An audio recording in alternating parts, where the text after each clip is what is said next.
Well, hello. Long time no talk. So I'm back. Hi. Sorry my hair is crazy. It's and the lighting is weird. This morning I'm waiting actually on the bus to get here for a field trip. So it is my fifth grader has a field trip today. And so I am already at the place waiting on the buses to get here, and I thought, let's do it, because otherwise I don't know when I'm going to have time to give y'all an update. So I waited to do any further updates until I had an appointment. But basically what we're going to do today, I should back up and tell you, if you can't tell by the title already, I thought we would talk about the hysterectomy, where I'm at now, and what recovery has been like. So hopefully I have time to get this done before they get here. So we are, I am, I am actually 7 weeks today since my surgery. So I had a hysterectomy on September the 5th, and it is now October the 24th, I think it is, when I'm filming this. So it has been 7 weeks today. I mean, depending on when you count post-op, I guess tomorrow could be 7 weeks. I don't know what to tell you with that. But as of like this time, this morning, it's been 7 weeks since they took me back for surgery. So, I had a total hysterectomy. It was laparoscopic with the Da Vinci robot, and then they did the vaginal assist to do the rest of, like, to remove everything. So, they took my tubes, they took my right ovary. We'll get into that in a second of why they left the left one. And then they took my cervix and obviously my uterus. So, it has been a really interesting road. I have had 2 C-sections. I am 33 years old. I've had 2 C-sections. I've had a surgery for a cyst that had to be removed a few years ago. So I've had quite a bit of abdominal surgery. It's been a lot. So there's a lot of scar tissue in there, but luckily they didn't have any issues with it when they got in there. So I was really glad about that. So basically I had a lot of stuff going on, but it really all came to a head about almost 2 years ago. I started like not having a cycle for a while, several months, and then I would have like a month straight that I would have a cycle, like continuously going for a month.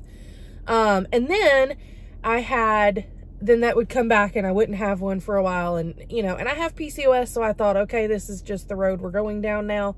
You know, it is what it is.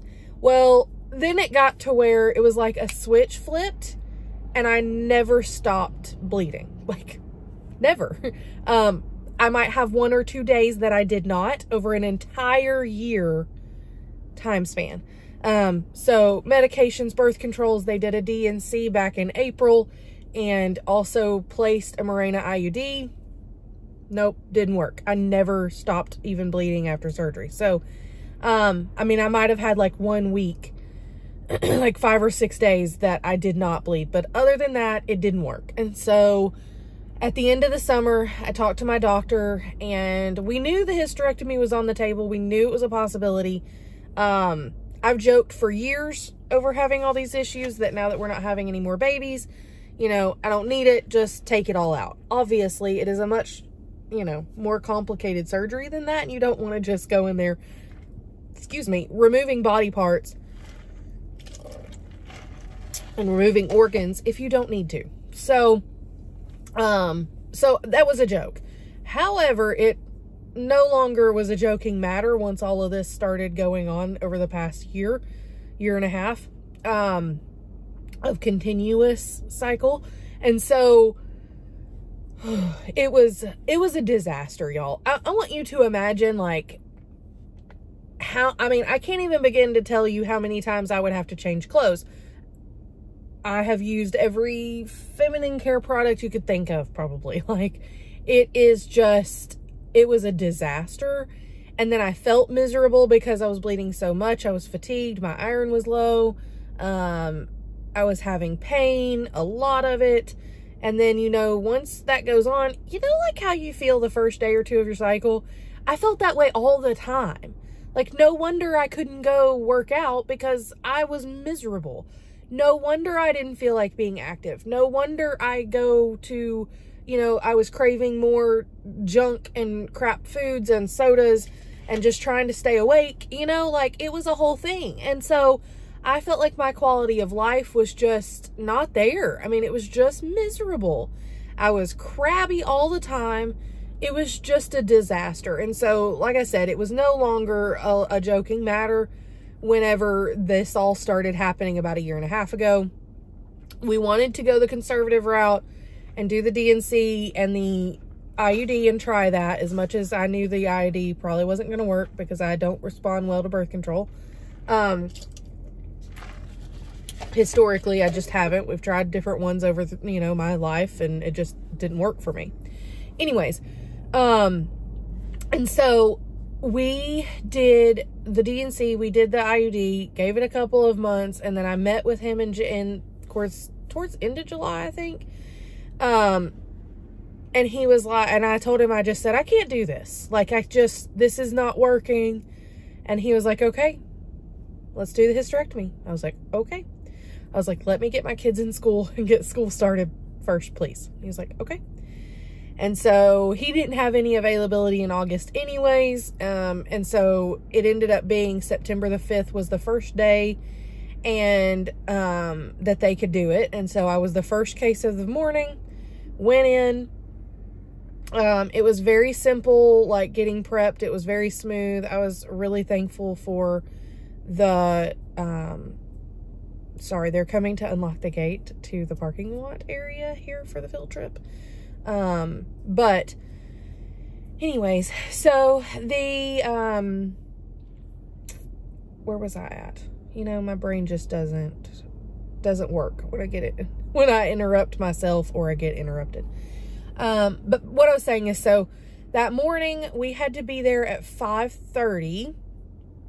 So my mom came and, she stayed with us a lot, but she came and took she came there early. Actually, she stayed the night before.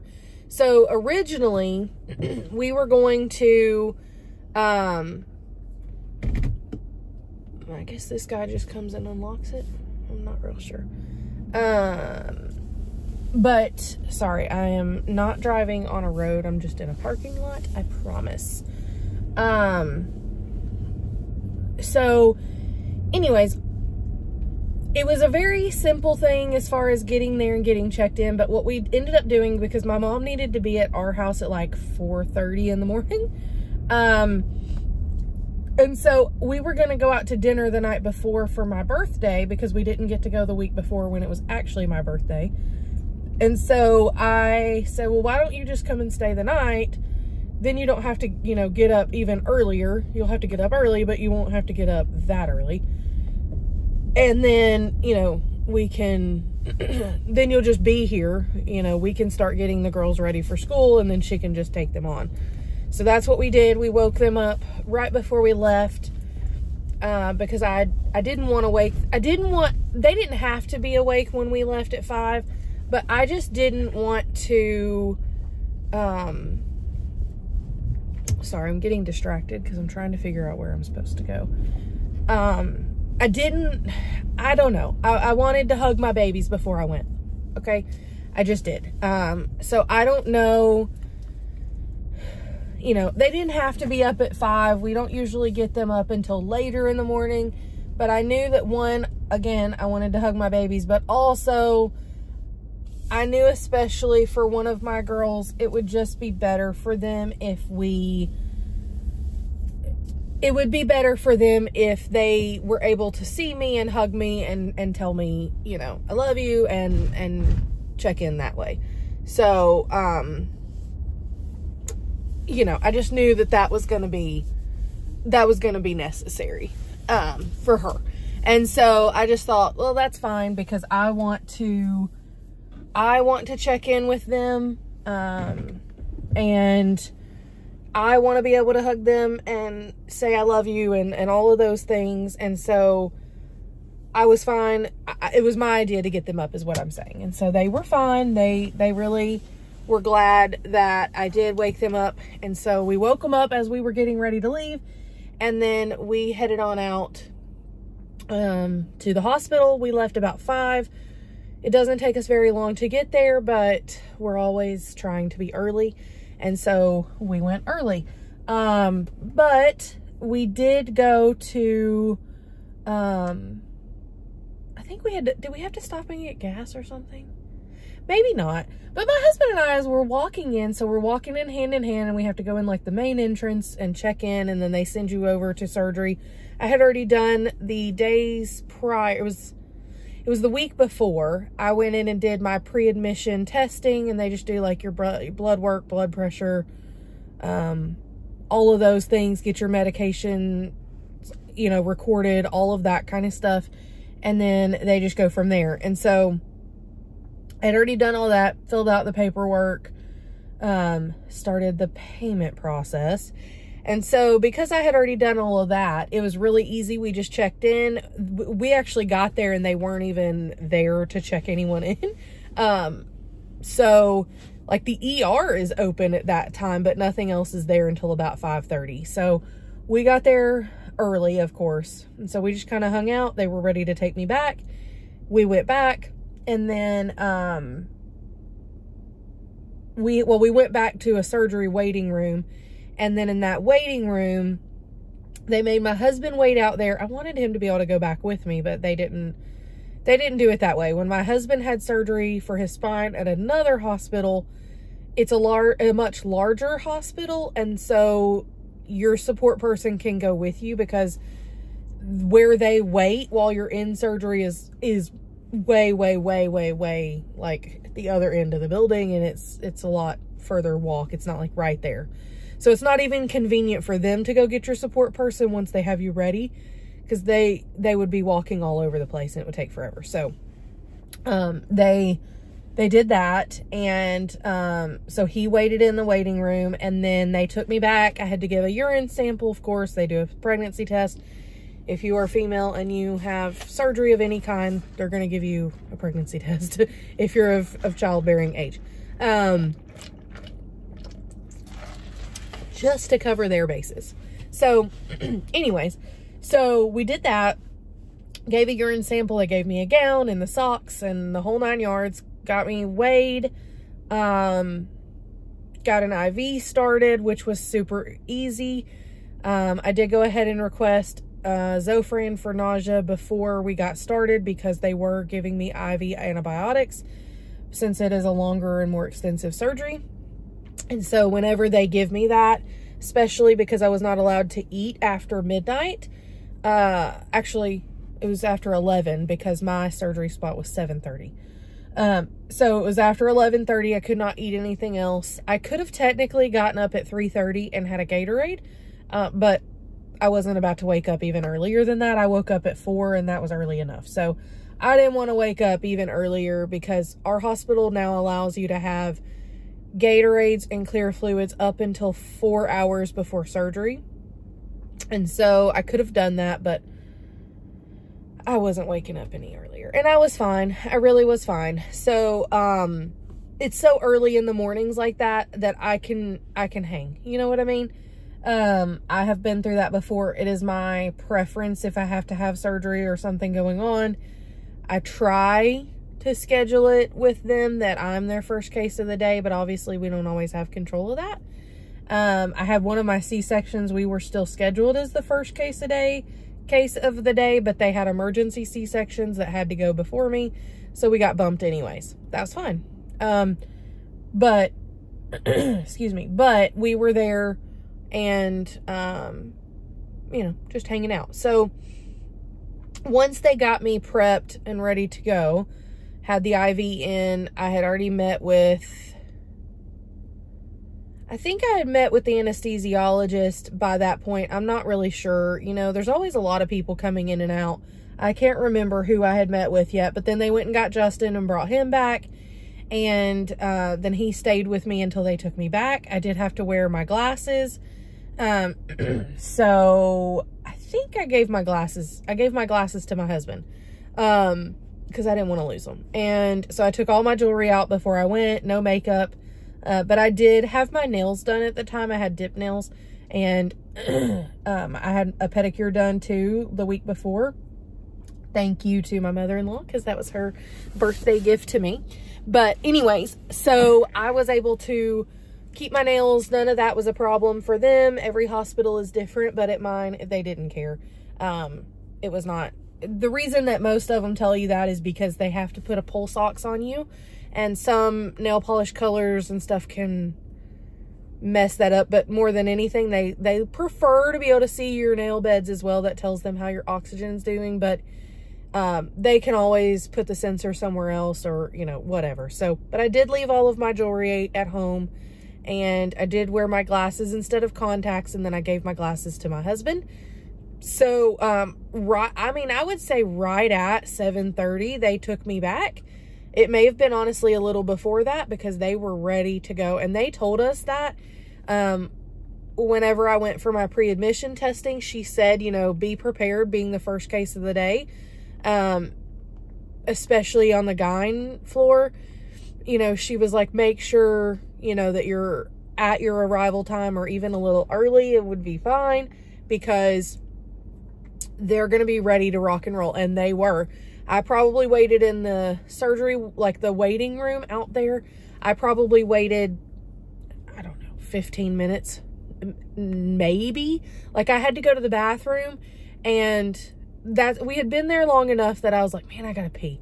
And so then here, as I'm walking to the bathroom, the nurse came out to get me. So she took me back. We did all of that. They brought Justin back, and then they did give me Versed whenever they took me back to the OR. So I signed all of my consents, met with everyone, and as they were, like, literally, he's like holding my IV, the anesthesiologist, the CRNA, the nurse anesthetist.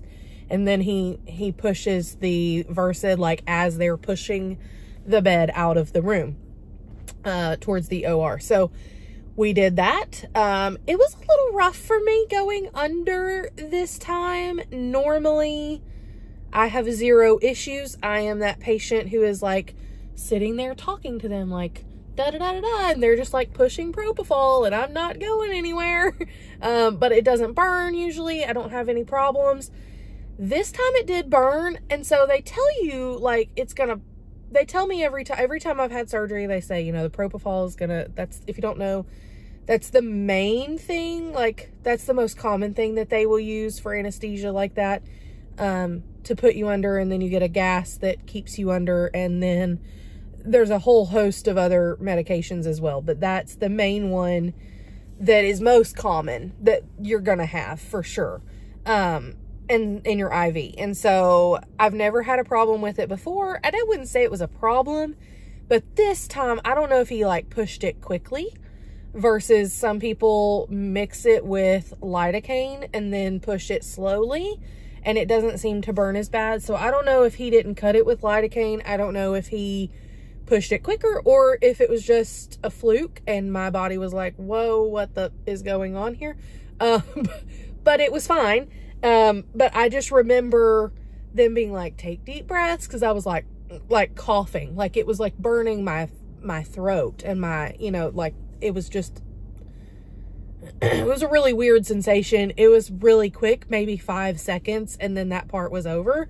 So that's what makes me, because it was so quick, that's what makes me think that he pushed it quickly. He was not my favorite CRNA. I have had, like I said, I've had multiple surgeries, plus I have had, you know, I've had my wisdom teeth out, so that I was put under for, and other things. And I just have not, like, I've had a colonoscopy, I've had all these things. And so, unfortunately, I've had quite a bit of anesthesia, and I've never had a reaction quite like that. So and his bedside manner just wasn't quite the same either. I mean, he was perfectly nice. He just wasn't, like, overly friendly. I don't know. Most of them that I've seen, like, have great bedside manner because they know that you're scared and anxious.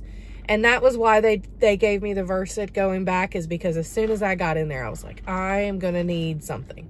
And so, and it wasn't even like, it wasn't even so much that I needed something because I was freaking out, but it was just like, I need to get this over with. And the longer I sit here, the more I'm going to ruminate about it. And so I just need to get it over with. But anesthesia itself does not bother me. It's just like, this is a major surgery. What if I don't wake up? You know? And as much as I love my team of doctors, I also work with them. And so I was also like, my brain starts going, oh my God, the parts of my body that they are about to see. Like, okay, can we just get this over with? Like, anybody have a cocktail? You know, I was just not, it was rough, waiting. Now, my husband was great. My nurse was absolutely fantastic. She was so great. And she and I were chit-chatting, and she was like, I love your nails. And, we were just chit-chatting and hanging out, and obviously she had to get her job done. And I guess thankfully for them, I'm usually a pretty easy stick for an IV. And I tried to really hydrate before I went to bed, so that, because I'm a naturally dehydrated person, but I had hoped, you know, that I had pushed enough fluids that my veins wouldn't be a problem.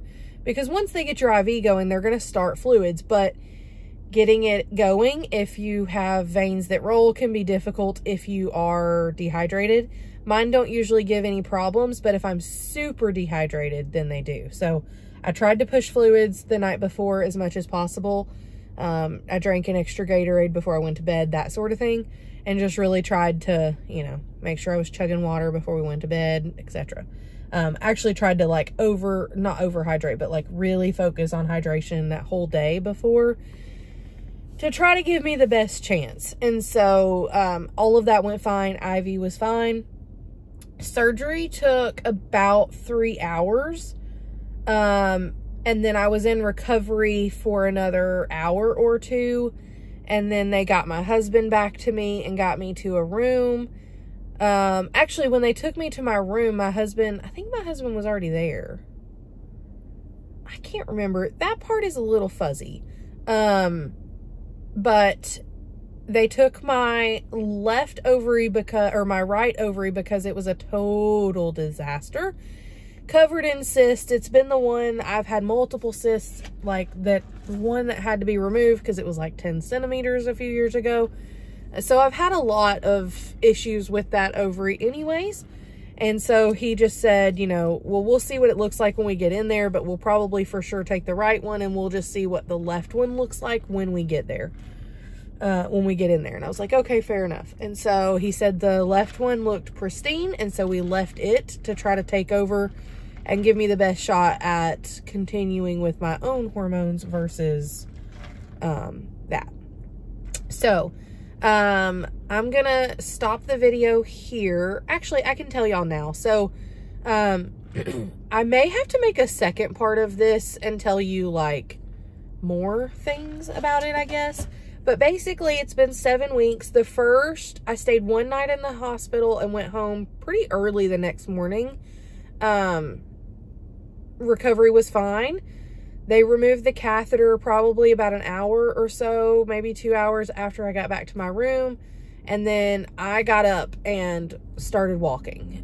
Because if you are having any sort of surgery, you need to get up and walk as long as your doctor has said it's safe to do so.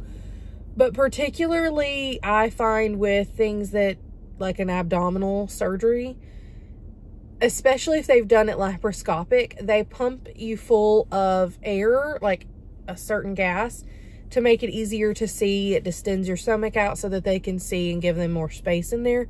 And so, with that, there's definitely a factor of like referred gas pain, and the more that you move, the more that you get rid of that. And that is what I will say, is that the gas pains that I experienced in my chest and in my shoulders, I have never had it be that severe before, and it was absolutely miserable. Crying, could not breathe, like it was absolutely miserable. They gave me that hit that night, and they gave me, you know, every medication in the book that they could. Finally, it did start to subside, but it would be like these attacks. and they were awful. By far the worst pain I've ever experienced in my life. It was worse than the incision pain. It was worse than the C-section pain I've had. It was awful. But that only lasted a day or two, and then it was gone. And so I did definitely have, you know, soreness and pain, but it was well controlled with the medication that they gave me. I went and saw my doctor, I think at the 3 or 4 day mark. And we realized they had made an error on prescribing me the right amount of medications due to an esophagus issue with my Ehlers-Danlos syndrome. I have to have liquid medications, and so it just messed them up doing mLs versus pills. And so when I went in and saw him, he just redid the prescription to the correct way, and then I was totally fine, and I didn't need any other than that. So he had me rotating on the like prescription pain medicine and ibuprofen every 3 hours, and it was fine. So my bed has been a godsend, where we have the adjustable base. I couldn't sit comfortably. You know what I mean? I could not sit comfortably for anywhere but the bed, really, and even that wasn't that comfortable, but it was better than anywhere else. I could not sit anywhere like my desk chair or the couch comfortably for about 2 weeks. Maybe a little less than 2 weeks, but it was definitely sore. That brings me to another thing, those Freedom Mom, the like ice pack pads. I didn't really have a lot of bleeding after surgery. I bled a little bit at the hospital immediately after and through that night. The next day I spotted a little bit for a day or two, and then after that it was totally better, totally gone. So I didn't need pads for that, but the Freedom Mom ice pack, it's like for after childbirth, but the ice packs are like those, there's like an ice pack in it and you twist it and break it, and it's like those instant ice packs. And so those were great. We went through 2 boxes. They were great. I didn't buy them ahead of time because I didn't know if I was even going to need them, but I definitely was glad that I went and got them, or my husband went and got them. And, so it was good. Recovery was rough the first week or two.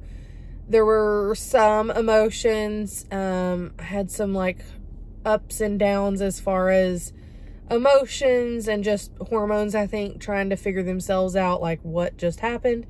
But it was fine overall. It really was not a difficult thing. It was a lot. It has been a lot. The first week was rough pain-wise and not feeling good.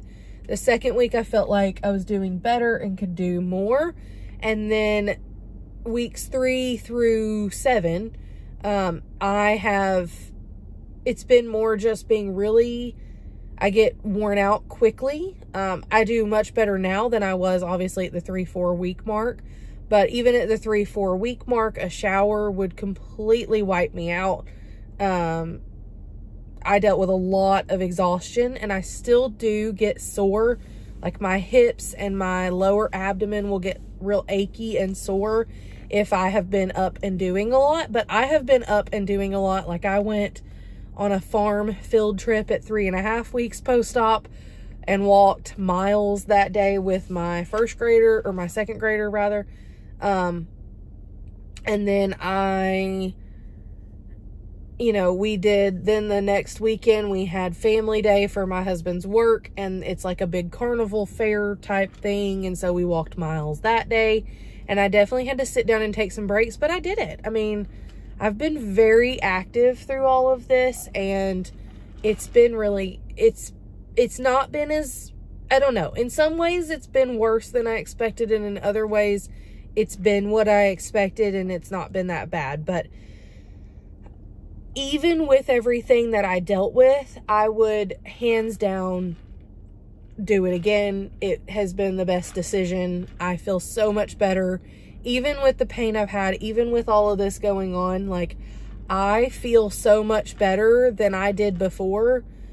You know, trying to work and go to events when you're that drained and you are that miserable was just, it was miserable. I mean, it was just awful. And so I am just really glad to be on the other side of it, but it is definitely worth it. For me, it has been worth it. What I was going through before was worse than what I went through in recovery. So I remember telling my boss that, and I was like, as much as this has been difficult, this has still been better than what I was dealing with before. And her face was like, what? Yeah, that's how bad I was feeling before. And I didn't back down. I still went and did events on my feet all day. I still did all the things, you know. So anyways, speaking of work, I did go back to work 1 week post-op. I did. I eased into it. My job did not require me to do that. They actually had encouraged me to take off the 6 weeks, but I did not. There's some updates with my job, but I wasn't going to be paid to be off for those 6 weeks. If I would have had paid leave for 6 weeks, I definitely would have taken it, but I didn't have that. And so I went back to work 1 week post-op, but I eased in. I did less hours than I normally do, and only have been working remotely. I have not gone and done any events or anything like that during this recovery period. My doctor was very insistent upon that. He was like, I want you walking, I want you to be active, but I do not want you lifting more than a gallon of milk, and even that is pushing it. I want you to be very careful. So my husband, it was funny, after the hospital, my husband, like, the first time that I left the house with him, he switched out my purse for me to my smaller purse and was like, you get your wallet, your keys, and your sunglasses and your phone. That's it. And it's been fine, but he has been my greatest support. My mom basically lived with us for a couple of weeks. She would go home on weekends and then come back and stay with us because I just couldn't do it. Even 2 weeks post-op, I tried to drive and I just couldn't make it. It was really miserable. It was just really uncomfortable and I didn't feel steady yet. So my mom stayed with us so that she could take the girls to and from school and their after school activities. And so without her and without Justin, I don't know what I would have done. I could have done it, I guess, but it would have been really, really hard. And then my mother-in-law made us meals and brought those over on Sundays, and she would make like a big batch of beef stew or a big batch of something so that we could have, you know, to eat on it a couple of days. And then, you know, it was just, I'm just so thankful for all of their help. It was so much going on, and I'm really glad I had to have, especially that first week, I mean, I had to have hands-on care from my husband. So I was really glad and really thankful to have, you know, their support, and my mom and my mother-in-law, and my dad came up the weekend before and gave us some gift cards to get dinners and things like that. And so it was great. It was so great that they were able to help us. And so I'm doing good now, and I'm so glad to be back to doing videos. You're probably going to get a couple of grocery hauls in a row. I did film a grocery haul like 2 weeks ago, but I didn't get it posted, but I'm going to post it anyways. And then I'll get back to posting our regular grocery haul as well after that. So hopefully, you know, you'll have a couple of videos. Just know that's why there's back-to-back grocery hauls. I am hoping to get back to once a month grocery shopping very soon. So once that happens, we're getting ready here. The kids are here. But once that happens, then I don't even know where I was going with that, y'all. What did I just say? I don't know. It's totally gone. I don't know. But I'm going to hop out of here and get going on this field trip day. And thank you so much for being here. I'll do more updates.